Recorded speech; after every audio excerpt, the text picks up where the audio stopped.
Alright, this is going to be part 2. I had to stop it suddenly there because I was well over 10 minutes. That sucks. I'm still stuck on the 10-minute thing on YouTube here.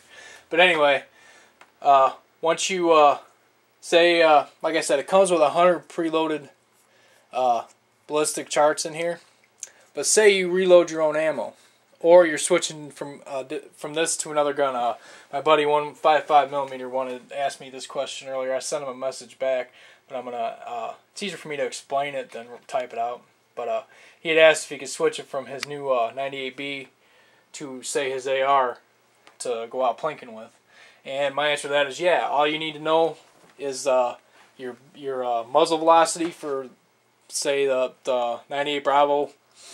I don't know if there's any on this software for that particular round. I think there might be. We'll see here real quick so that I can have an idea what the muzzle velocity is on that round.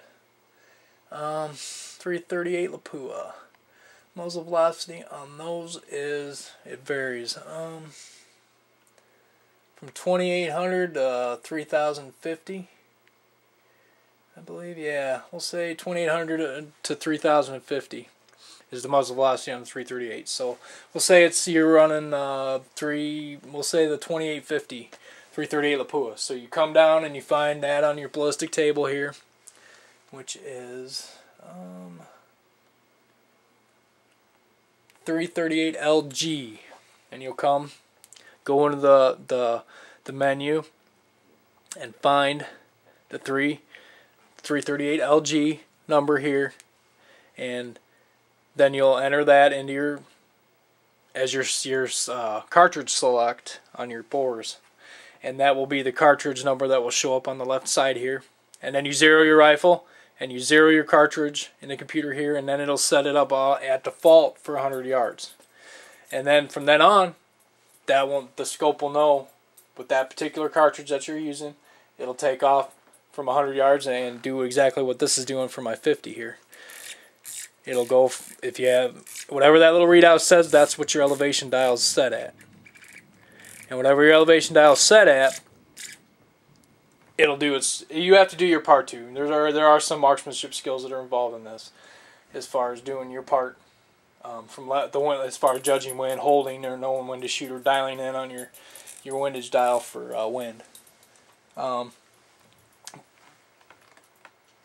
now, say if you're going to move your scope setup to an AR, what I would do is I would use the same scope for both. I wouldn't go and take your bore system off this scope and mount it onto another one, because then you have to calibrate and everything. That could be kind of a headache doing it that way. What I would do is I would take the whole thing, take it off here, mount it on your AR, and find your muzzle velocity for the AR round you're using, the bullet weight. And from then you can go in and you can actually go in here and actually build into the software here and actually build your own table, your own ballistic table. What you'll do is you'll come over here, because this is just the default library, and it just so happens that the round I was using was on the default library. My dog's digging the floor. Hey, quit! What are you doing, little man? But then you come in here and go over to use library. Nope. No. You want to go over to here to the new part. It's under File, and then you can go in here. And I'm not going to do it because I don't want to erase anything on this setup I have now. And it'll come up with something like this sheet here. I don't know if you can pick this up on the camera real well, but you can go in and enter your cartridge name, the caliber, whatever it is, the bullet weight. You can actually change your zero. So say you wanted to zero your rifle at 300 yards, you can change your default zero to 300. So when you zero the cartridge on the bore system, it'll zero to 300. You can change this is where you change your meters to yards, whichever one you want to use, as far as measure units. Your ballistic coefficients. Say you're using match ammo at a high coefficient of maybe 0.92 or something like that. That's where you would put that in. And then you take your USB cable, and then you'll save that ballistic chart for whatever you're using. And I know this sounds like a lot, and I'm going through pretty quick, but it's actually relatively easy after you do it. After you get it and you look at it, and it's actually pretty easy. Then you take your USB cable here, and you'll attach it to the left side of the bore system. There's a cap on there, and attach this to your computer, and then you download that information into your bore computer on your scope, and then you find that cartridge on your, after you get that downloaded onto the bore scope, then you'll find your cartridge, go in and go to cartridge select, menu, 0, I've got it set on 0 cartridge, so you go into the menu and find cartridge select, and then go in and find your cartridge that you want to use, and you'll say, then you'll select that cartridge, and then you'll zero your rifle at 100 yards, or whichever you have it set for, and then from then on, the bore takes over. And say you have a target at 900 yards, you dial that little readout till it says 900 yards, and boom, that should be first shot on accurately on paper. Like I said, you have to do your part also for that. Some marksmanship skills are involved, as most people think that shooting isn't that hard, but it actually is. If you think it's that easy, I want to see your video. Now, don't get me wrong, I'm not saying I'm an expert on this stuff. I'm just saying stuff that I know, and I'm saying a couple of things that I've done and can do. I actually, when I zeroed my rifle that day, it was only 100 yards, but we ran out of time that day. I had a couple of rifles I wanted to shoot, but I actually put 6 rounds in one hole at 100 yards with a semi-automatic rifle. So to me, that, I'm not saying I'm the guru or I'm a real good shooter or anything. I just like to shoot, and that day I did real well, I think. And everybody has bad days. I mean, you know, next time I go out and shoot 100 yards, I might not be able to put 2 rounds touching. But you know, hey, I do my part, and the rifle will do its part, and you shouldn't have any problems. But I know there's a lot of things I'm forgetting on this particular thing.